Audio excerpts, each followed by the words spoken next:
Alright, so I'm just going to show you how I start building a base cash line for NFL. So we're just going to do Thursday slate because it's got every single game for the week in there. And then we're going to change this over here to 50-50. And we're going to lower this down to whatever contest you want to enter in. Thursday looks like I've done all that I can do, so we're just going to enter one in here. Okay. Alright, first step, just like baseball, you want to enter your quarterback. Now, unlike baseball, I'm not a big fan of because it's only showing you what that player is capable of. It doesn't necessarily show you a lot of stats versus a specific opponent because the only technical person they're against is the pitcher. Now, in football, you're against a bunch of other people, so just like in baseball, it shows you the projected points, and that is literally just an average, which is why I don't think optimizers work real well, because all optimizers do is figure out the percentage of projected points just based off their average versus their salary, and then get the most projected points for the amount of money that you have. Now, the reason that's not effective, especially in football, is because Lamar Jackson is the highest rated quarterback right now. He's got an average of 28.04 points. His first 4 games could have been against the Miami Dolphins, the Browns, the 49ers, just some shitty teams. And so he could have gotten a lot of points. But then next week, he could be against the Patriots, the number 1 rush defense, which means he's still going to have the same projected points. He's still going to have the same salary, but he's going to be against the best defense. So chances are he's not going to get that. So the optimizer is going to pick him or someone similar to him, but it's just not going to work out. So what you do is you click on Lamar Jackson and you see who he's going up against. And you see these numbers right here. He's going up against Pittsburgh Steelers. Their defense is number 19th ranked, which is about average. They're 19th versus the pass, so that means they've got some average defensive backs. And they're 22nd versus the rush, which means they're closer to the lower end of rush defense. And as you see over here, I was correct. They were against the Miami Dolphins. They sucked ass. He got a ton of points. He was against the Cardinals. They sucked ass. He got a ton of points. Kansas City is a pretty decent team, but he dropped down to 20 points. And, so his points dropped the harder the team is. So you don't always just pick the guy who has always done well, because you've got to figure out who he's going up against.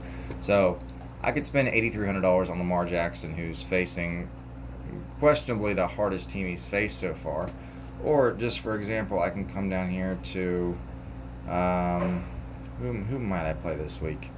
So I guess you gotta know a little bit of. You gotta know who's gonna do well. Okay, see Carson Wentz is doing pretty good this season, and he's playing the Jets, and the Jets suck versus the pass, at least.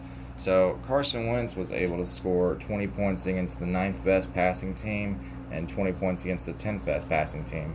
Now he's going up against the 28th best passing team. So another good thing here is they're 8th against the rush, which means they're really good at holding running backs back, but they suck against passing, which means Carson Wentz is probably going to do a lot of passing because his opponent's so good versus the rush, but they're terrible versus the passing. And Carson Wentz is a great quarterback, and he's even better when he's against the team whose back defense sucks. So just to play around, I'll just go ahead and add him. And then you move to running back, same concept. You're always going to have Christian McCaffrey, Zeke, and Kamara up top. Kamara might be up top, but he just got like 4 points versus Dallas or something. Sorry, 10 points. And he's versus Tampa Bay Buccaneers, who allow the least yards and least amount of touchdowns to rushers this season, as you see right here. So spending $8,200 on someone who's only projected to get 17 points, but against the number 1 rush defense, it's not a good move. Austin Eckler, again, this is just, you're going to have to know football. Austin Eckler is one of the top runners in the league right now. He's also very good at catching passes. He hits about half and half, pass and rush.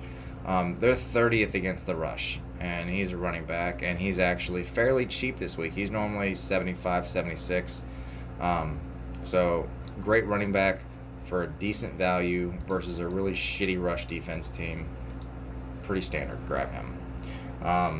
After I pick my quarterback, and my running back, my studs, I'll typically go and pick my defense because, as you see, the quarterbacks and the running backs and the receivers can all get up to 8,000 something.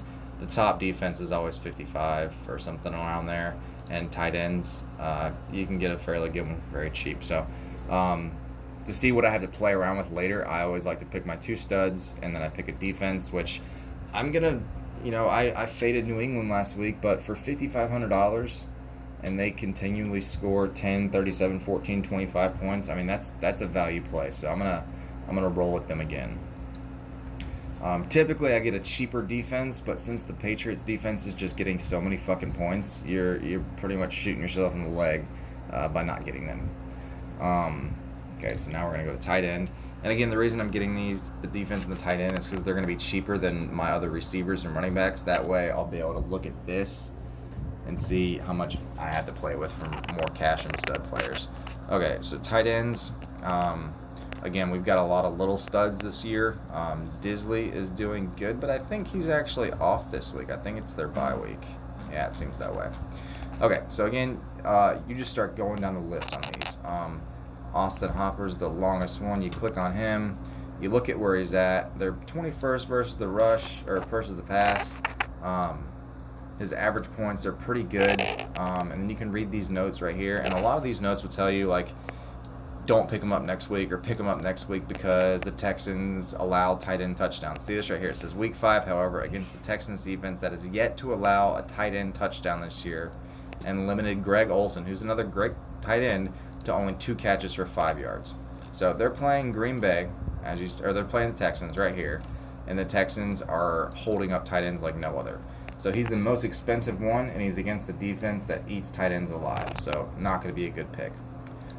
Zach Ertz, just like in baseball, you want to stack something. So since I'm probably going to roll with Carson Wentz up here, I'm going to want either Alshon Jeffrey, Zach Ertz, or Nelson Aguilar. Just depends.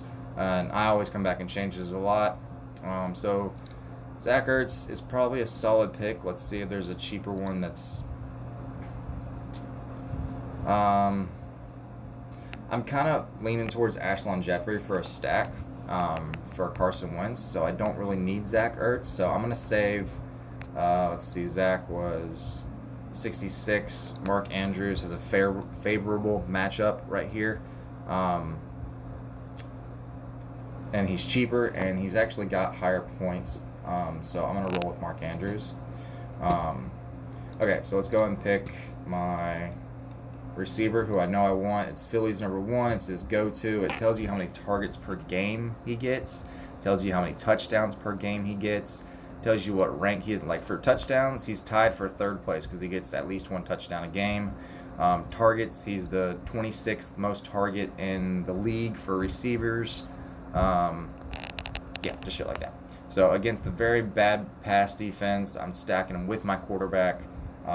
He just came off injury. He was injured or something, so he's looking to just fly this week. And again, these notes say Jeffrey will look to up his overall numbers versus the Jets in a favorable matchup. So we're going to go with him. Okay? All right, so now I go back up here and look, and I've got about $6,600 per player to play with.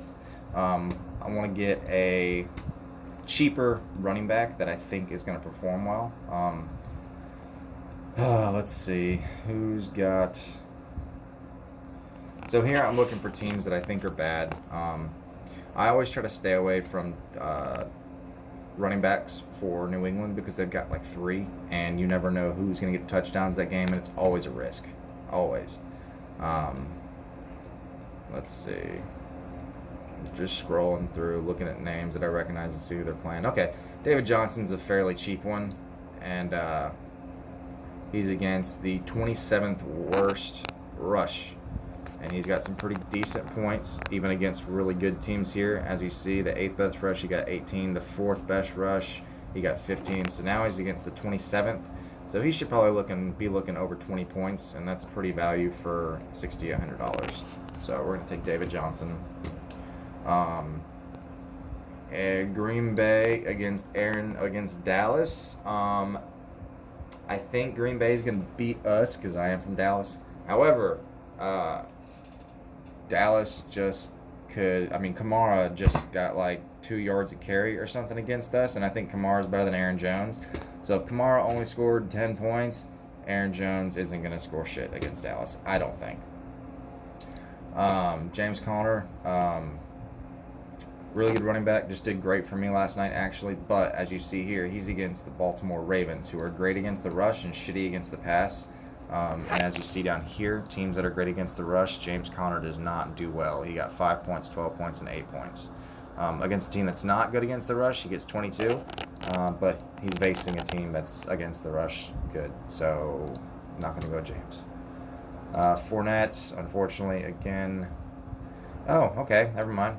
I got that wrong. So, Fournette looks like a solid pick. He gets pretty decent points, even against teams that are pretty solid against the rush. He's going against the Carolina Panthers, who are great against the pass, but shitty against the rush. And he's only 69, so we're going to go with him. Okay, so I've got all my running backs. Now I've only got 2 receivers left to get. 6,500 to play with, so I can get. I can either get 2 average or I can get 2 shitty, or excuse me, a shitty and a pretty decent one. I always like to check out Sterling Shepard only because most of the Giants, including Saquon Barkley, are injured. So he's one of their only options, but they're against a really solid pass defense this week with the Vikings, so he might not be a best bet. Again, I don't want to play Green Bay. I think Green Bay will beat us, but, I mean, the Saints didn't even get a touchdown against us, so I think I'm going to fade them. DJ Moore. Larry Fitzgerald is always a decent pick for some value because he's always cheap. And the Bengals just got ran the fuck over last night, so that's a good sign for him. And he's also just broken a record for receiving. He's like the 2nd most receiving player in history of NFL. So he's going to be looking to build on those numbers today or next week. So I think I'm going to go with him for my cheap play. And then I've got 7,200 left. Okay, so we're going to go up here. Adam Thielen is always great, and they are shitty versus the pass. The Giants are. And Adam Thielen typically always performs. They've had really hard games this year so far. Atlanta, Green Bay, Oakland, and Bears. So I'm guessing this is going to say, looking for the 60-year receiver back on reach 5. Yeah. So he should have a phenomenal game. That leaves us with $300. Now this is not final. I'm going to save this. This will probably cash. It genuinely will. Now from what I do from this point forward is I will go and plug in all these games and see, I'll do Philly versus Jets odds. And I'll read up a little bit on that and see if they're favoring Philly, which they will be. I mean, I'm pretty sure everyone I picked here is favored to win. So I'll look up the odds and make sure that I picked the player that I'm comfortable with, and then I will look up, if they say Philly's going to win, but they're going to run it the whole time, I'll take that in considerations, and I'll look at previous matchups. And then also what I'll do is, like, for running backs, this was just a quick pick, but what I would do is I would go into NFL and type in NFL schedule and look at Denver's last 3 games this year. And even just on Google, just like 2 clicks of a button, you don't even have to go to a website, it just says it on Google. You can click on the game, and it'll tell you how many yards he got that game, how many yards he got that game. And you can click on, like, let's say Denver played the Steelers last week. They didn't, but I don't know who they played. So you would click on what the Steelers did, and it'll tell you how many rushing yards the Steelers got and how many receiving yards the Steelers got, how many rushing touchdowns, how many receiving touchdowns. And so if Denver, for some reason, has held the last 3 teams to 50 yards in rushing, then I might change this player because I don't want them to hold my guy to 50 yards. And same thing, with receivers. I'll go and look at, for Larry Fitzgerald, I'll go and look at the Cincinnati Bengals last few games and see how many receiving yards and how many receiving touchdowns they've allowed. And as long as those numbers are substantial and they've allowed at least a couple touchdowns, then I'll roll with that player. But just for a quick build, something right quick that's not final, but that's how I do a quick build. And of course there is more research that goes into it, but this video is already 15 fucking minutes long and I can't believe someone hasn't knocked on my door yet. So yeah, that's how I start the line.